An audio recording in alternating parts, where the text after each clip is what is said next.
Presiden Prabowo Subianto mendapat sambutan langsung dari Perdana Menteri Singapura, Lawrence Wong saat tiba di Singapura Minggu malam. Prabowo dan rombongan terbatas tiba di Pangkalan Udara Paya Lebar Airbus sekitar pukul 21 waktu Singapura. Pertemuan kedua kepala pemerintahan pun berlangsung hangat. Selain PM Wong, turut hadir menyambut Presiden Prabowo yakni Menteri Luar Negeri Singapura, Vivian Balakrishnan, Duta Besar Singapura untuk Indonesia, Kwok Fong Seng, Duta Besar Indonesia untuk Singapura, Suryo Pratomo, dan Atase Pertahanan KBRI Singapura, Kolonel Hendra Supriyadi.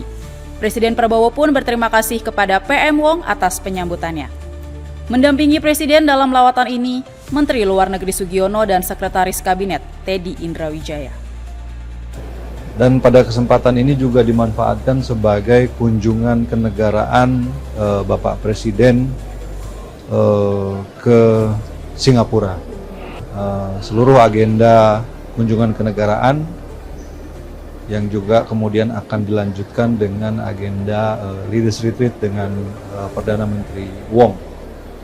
Jadi beberapa topik pembicaraan yang merupakan kelanjutan dari apa yang kedua kepala negara komunikasikan pada saat KTT ASEAN di Kuala Lumpur beberapa waktu yang lalu.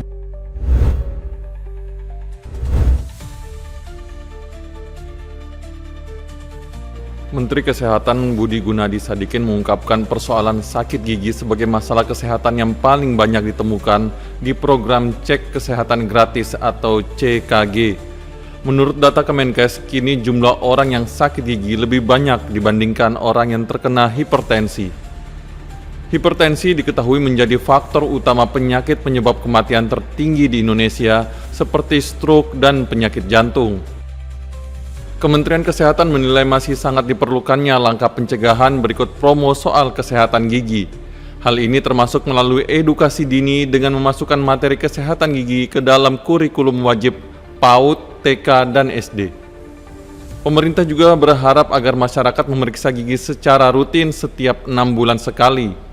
Berdasarkan Survei Kesehatan Indonesia 2023, sebanyak 56,9% penduduk usia di atas 3 tahun mengalami masalah gigi dan mulut, dengan 88% diantaranya mengidap karies. Survei Kesehatan Indonesia 2023 juga menunjukkan hanya 6,2% masyarakat yang bisa menyikat gigi dengan benar.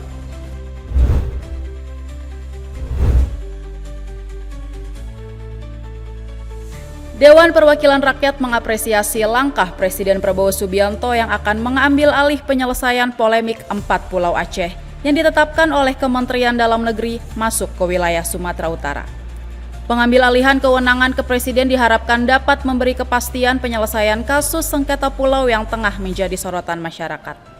Terlebih setelah keluarnya keputusan Menteri Dalam Negeri atau Kepmendagri yang menyatakan ke-4 pulau masuk wilayah Sumatera Utara. Presiden dinilai dapat menjadi penengah untuk melihat persoalan di perbatasan wilayah Aceh dan Sumatera Utara. DPR menilai sengketa 4 pulau tersebut bukan sekedar masalah administratif, tapi berpeluang memicu disintegrasi dan mengoyak tenun kebangsaan. Langkah strategis Presiden Prabowo untuk turun tangan menyelesaikan polemik 4 pulau kini menjadi oase di tengah pertentangan wilayah yang mengemuka di ruang publik.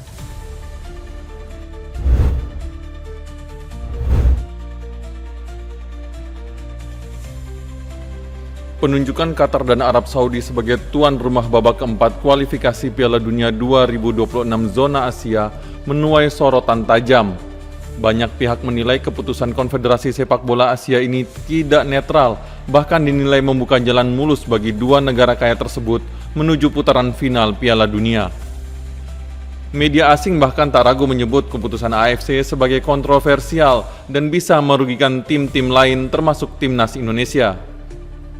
Media Vietnam bahkan menilai peluang Indonesia ke Piala Dunia semakin menipis secara signifikan, terlebih dengan tidak adanya sistem kandang tandang di fase ini nanti.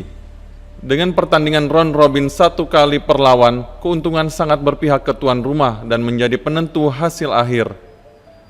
Penunjukan Qatar dan Arab Saudi sebagai tuan rumah telah diumumkan pada 13 Juni lalu, meski banyak federasi lain meminta agar laga dimainkan di tempat netral. Irak dan Uni Emirat Arab bahkan sempat melayangkan protes resmi. Federasi Sepak Bola Oman juga telah menyuarakan pentingnya transparansi dan netralitas meski tak didengar oleh federasi.